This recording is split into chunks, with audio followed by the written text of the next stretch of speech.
Muy buenos días, mi nombre es Hugo Arciniega Ávila y soy miembro del Instituto de Investigaciones Estéticas. Mi ponencia se titula La Piedra Blanca de Pachuca, toda una experiencia. El estudio de los materiales constructivos ha sido un capítulo permanente en la tratadística y en la enseñanza de la arquitectura. Durante los años finales del siglo XIX, tuvo lugar la intersección entre los materiales y sistemas tradicionales como la piedra y la mampostería con el auge de las estructuras de hierro importadas, lo que suscitó un debate teórico desde la experiencia práctica. En esta oportunidad me propongo construir un contexto histórico, analizar y poner en valor el encuentro que tuvo lugar durante el verano de 1900 entre 5 de los ingenieros mexicanos más relevantes de la época: José Searo, Andrés Aldazoro, Gonzalo Garita, Daniel Garza y Roberto Gayol, desde perfiles y prácticas profesionales diversas. Se discutió sobre las cualidades de la cantera de Real del Monte Hidalgo, utilizada desde la época virreinal. Estas ideas quedaron recogidas por el periódico oficial del Estado de Hidalgo durante el mismo año, y más allá de su cualidad de inéditas, provienen más de la experiencia práctica en la construcción del nuevo equipamiento urbano que de la especulación teórica que era frecuente en las aulas de la Escuela Nacional de Bellas Artes, además de enunciar los criterios y los procedimientos empleados para evaluar la resistencia del material. Un rostro para los palacios del consumo. La ostentosa inauguración de la Casa Bóker en la Ciudad de México tuvo lugar el martes 3 de julio de 1900. Contó con la asistencia del presidente Porfirio Díaz como un reconocimiento especial a la inversión de 1,5 millones de pesos oro para edificar esta nueva sede, ubicada justo en la esquina de Coliseo Viejo y la calle del Espíritu Santo. Junto a Carl Friedrich, Heinrich Böcker y Rudolf von Lübeck, accionistas mayoritarios de la empresa y destacados miembros de la colonia germana en México, el barón Edmund von Hecking, embajador del Kaiser Guillermo II, recibió uno a los ministros de Hacienda, Relaciones Exteriores, Fomento y Comunicaciones y Obras Públicas, que conocía bien por el interés de su gobierno en mantener una sólida presencia de las manufacturas alemanas en el mercado local. El edificio en cuestión constituye un hito para la historia de la arquitectura mexicana, ya que consolida la influencia de la norteamericana en la capital de la República. La familia Böcker había contratado el proyecto arquitectónico con la firma neoyorquina encabezada por Theodor de Lemos y August Cordes, también de origen alemán y ambos con los estudios profesionales completados en Berlín. Para Roberto, el Böcker pionero en América, Nueva York constituía además un referente biográfico, ya que había pasado una de las temporadas de entrenamiento en los negocios en aquella ciudad. Todavía más, para acelerar los procesos legales de la empresa, adoptó la nacionalidad norteamericana. La estructura metálica provenía de la fundición de los hermanos Edward y Foster Milliken, y ellos le concedieron tal importancia que una fotografía del proceso constructivo, quedó incluida en el lujoso catálogo que se distribuía en Londres, Johannesburgo, San Francisco, Buenos Aires y desde luego en diferentes ciudades mexicanas. Al frente de los trabajos se encontraba el queretano Gonzalo Garita y Frontera, a quien el general Díaz conocía bien, puesto que era el ingeniero de Palacio Nacional. Durante el brindis no desaprovechó la oportunidad de reconocer las habilidades de quien llegaría a ser considerado genio de las estructuras. Y cito: esta gran casa comercial, que como uno de los mejores ornamentos de la capital y muestra de su cultura, es precioso resello para el título profesional de su constructor, y lo será para la compañía. Termina la cita. El honroso encargo, que desde la época virreinal había sido detentado por los más connotados alarifes y arquitectos académicos, era ocupado por un egresado del Colegio Militar. Los invitados y los redactores de prensa no sabían hacia dónde dirigir la mirada.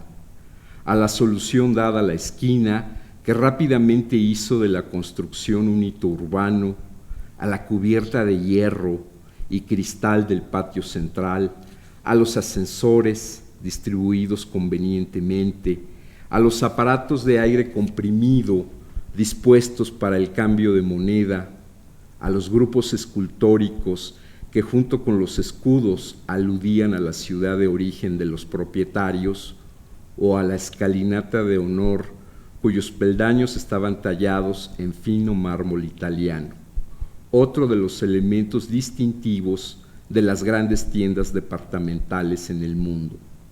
O tal vez a la uniforme blancura de la envolvente, cuyos bloques provenían de un antiguo centro minero, Pachuca, capital del estado de Hidalgo.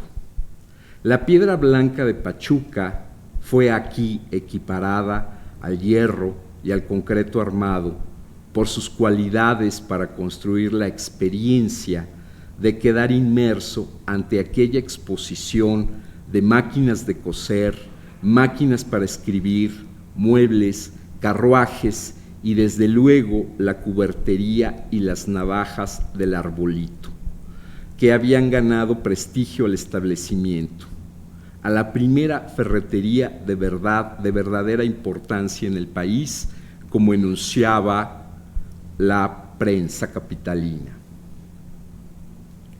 El origen. En esta oportunidad me ocuparé de la toba volcánica que cambió la gama tonal que fue característica de la Ciudad de México, del rojo del tezontle y el gris oscuro de la chiluca de los Remedios al blanco tenuemente verdoso de la Sierra de Pachuca, e identificar cuáles fueron las propiedades que de necesidad la hicieron moda. Debo insistir en el ya bien identificado auge constructivo que tuvo lugar en todo el país durante las dos últimas décadas del siglo XIX y la primera del XX, originado desde la estabilidad social y política que arrojó la inversión extranjera. El segundo aspecto a considerar quedó enunciado en el propio brindis del presidente Díaz. Cito: la creación de comunicaciones rápidas, fáciles y baratas, el alumbrado de las costas, construcción de buenos puertos, supresión de las alcabalas y equitativa normalidad tributaria, que es cuanto el comercio puede pedir a un gobierno. Termina la cita. Todas ellas acciones coherentes con el principio de mucha administración y poca política. En efecto, la mayor parte del material pétreo era transportado por el ferrocarril de Hidalgo. Durante el periodo en estudio, fueron dos las canteras que se explotaron con mayor intensidad. La primera, que comercializó su producción a gran escala en la capital, pertenecía a la hacienda de San Francisco Ocotepec, ubicada en Apam, Hidalgo. Para 1892, las piedras 3/4, atravesadas y de palmeo, se ofertaban a los constructores en periódicos como La Vanguardia y en la revista especializada El Arte y la Ciencia. Como garantía para ingenieros y constructores, se mostraba la capilla del cementerio de los franceses en La Piedad, diferentes tipos de vivienda, desde las lujosas residencias ubicadas en el Paseo de la Reforma, en donde el mejor ejemplo era la del empresario neoyorquino Thomas Braniff, hasta otras notoriamente más modestas en el populoso Peralvillo. Edificios de oficinas como el del Ferrocarril Mexicano en 5 de Mayo y la máquina para reformar a las clases peligrosas, la Penitenciaría General. En este conjunto, las formas y los estilos que seguían a la función eran muy variadas, pero el color las unificaba ya como paramentos completos o solo en los marcos de las puertas y detalles ornamentales. Para doña Gertrudis Durán de Huerta, dueña de la hacienda de San Francisco Ocotepec, difundir la calidad de la piedra a través de la publicidad moderna le generó tal caudal de ganancias que en 1900 pudo abrir un depósito frente al jardín de Santiago Tlatelolco.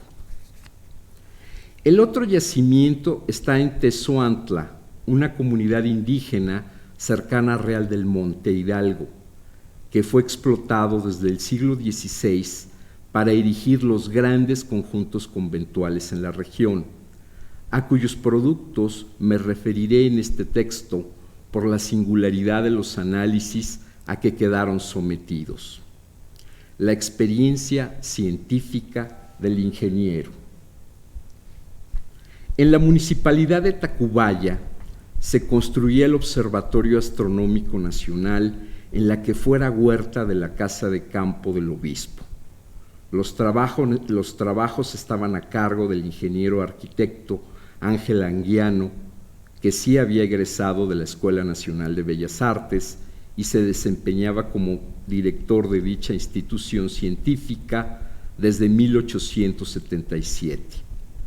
Para edificar el pabellón del magnetismo terrestre, requería de materiales constructivos con escaso contenido de hierro, que no alteraran el adecuado funcionamiento de los aparatos de precisión.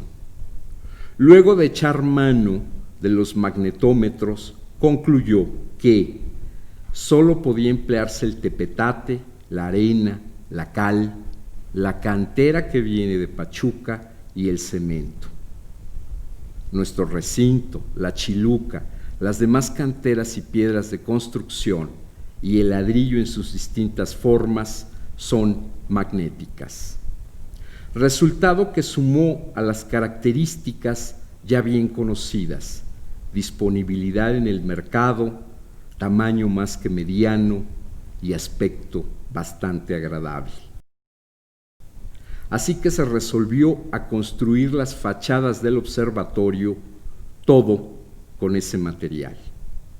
Con el propósito de identificar las experiencias concretas que permitieron el conocimiento y valoración de la piedra blanca de Pachuca durante el Porfiriato y contribuir a la historia constructiva de la Ciudad de México desde la mirada de los ingenieros formados durante el siglo XIX, resulta muy pertinente dar a conocer el resultado de una reunión de especialistas que quedó registrada en el periódico oficial del Estado de Hidalgo el 20 de agosto de 1900, poco tiempo después de la inauguración de la Casa Boker, una obra que le dio voz y voto a Gonzalo Garita más que su cargo oficial.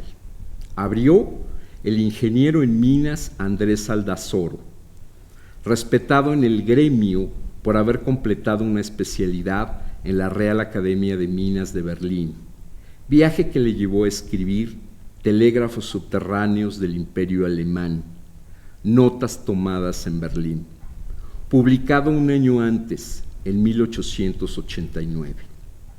Durante los años en que pasó en Real del Monte Hidalgo, se encontró con un material constructivo que lo mismo se hallaba en la torre nueva de la parroquia, en los muros de las viviendas, que en las lápidas del cementerio. Concluyó que esa tradición constructiva no solo obedecía a la proximidad del yacimiento, sino también a la resistencia que oponía ante los cambios climáticos y a un agradable color. Otra vez. Una vez que recorrió la ciudad de abajo, es decir, los túneles abiertos para extraer la plata, se percató que los ingleses lo habían empleado desde 1824 para elevar cajones, cerrar arcos y bóvedas, y desde entonces había sido incluida en todas las obras de modernización, como por ejemplo la máquina de tiro de la mina Dolores o en las intervenciones de la de Santa Gertrudis. Buscó comprender la respuesta que el entorno edificado daba al medio natural, a partir del concepto de resistencia. Hombre de su tiempo, proyectaba la explotación de los recursos existentes en aquel lugar. La piedra blanca absorbía con la misma efectividad la vibración de las campanas que la emitida por las máquinas de vapor. En la participación del ingeniero José C. Haro, quien fuera compañero de Aldazoro en las aulas de la Escuela Nacional de Ingenieros, se advierte un interesante conjunto de saberes. La primera parte de su intervención estuvo fundamentada en el estudio dedicado a Real del Monte, publicado en el número 12 del Boletín del Instituto Geológico de México, del que era un miembro distinguido. Los análisis microscópicos confirmaron que la piedra blanca de Pachuca era una toba riolítica con alto contenido de silicio, composición que en sus palabras le confería una estructura inalterable ante las influencias atmosféricas que ocasionaban exfoliación en otros tipos de piedra utilizados para construcción. Haro aportó el tan valorado argumento científico, pero también el vivencial, pues recordó su paso por la hacienda de Beneficio de Guadalupe, en Pachuca, cuyos grandes patios de amalgamación estaban empedrados con este material, al igual que las ruedas de los molinos que trabajaban dentro del agua. La piedra blanca se extraía de canteras a cielo abierto, en donde se podían cortar bloques de gran tamaño, con los que se construían las sólidas plataformas para la maquinaria. Estabilidad que se traducía en un considerable ahorro de los gastos de mantenimiento. Deja en claro que fue en la capital del estado de Hidalgo en donde los blancos sillares pasaron de la arquitectura dedicada a la producción a la civil. Entonces los mejores ejemplos eran el Teatro Bartolomé de Medina y la casa del gobernador Rafael Cravioto, a los que rápidamente se fueron sumando otros edificios públicos. Por su parte, el hijo del presidente, Porfirio Díaz Ortega, planeaba construir el Palacio de los Poderes del Estado con el mismo material. En el otro extremo de la mesa se encontraban los ingenieros militares. Antes de resolverse a cubrir las estructuras metálicas de la Casa Boker con la toba hidalguense, Gonzalo Garita viajó a Pachuca para constatar el perfecto estado que mantenían las construcciones, algunas con 10 años de antigüedad. Comprobó también que el material ofrecía la misma resistencia que la chiluca de la mejor calidad, 30 kilos por centímetro cuadrado, que resultaba idónea para el corte y labrado, pues gracias a la experiencia de los canteros se lograban obtener aristas muy puras y el color favorecía las construcciones. Por desgracia, no abundó en este último punto. El oaxaqueño Daniel Garza era bien conocido por su afición a la esgrima y por haber construido, con la piedra blanca, el Banco Internacional e Hipotecario de 1895 y el Centro Mercantil de 1898, para José de Teresa y Miranda. Por lo que siendo muy joven incursionó a gran escala en las nuevas tipologías que la época demandaba. Mostró siempre gran interés por experimentar con diversos materiales de construcción. Para el caso que nos ocupa, aportó que esa toba ofrece una resistencia 25% mayor que la chiluca, extraída en las inmediaciones del Santuario de los Remedios. Al no contener incrustaciones de otros materiales, se evitaban desprendimientos durante el trabajo de corte y talla. La última intervención correspondió a un hidalguense, Roberto Gayol, ingeniero civil por la Escuela Nacional de Ingenieros. Debo recordar que tanto Haro como Aldazoro lo eran en minas y metalurgia. En ese momento se ostentaba como jefe y director de las obras de saneamiento de la Ciudad de México, campo en el que ya era considerado un especialista. Su información provenía directamente de la Oficina de Experimentación de Materiales que funcionó al interior de las obras. Fue Antonio Caso quien llevó varias muestras colectadas en las canteras de Real del Monte para que quedaran sometidas a la prueba de presión.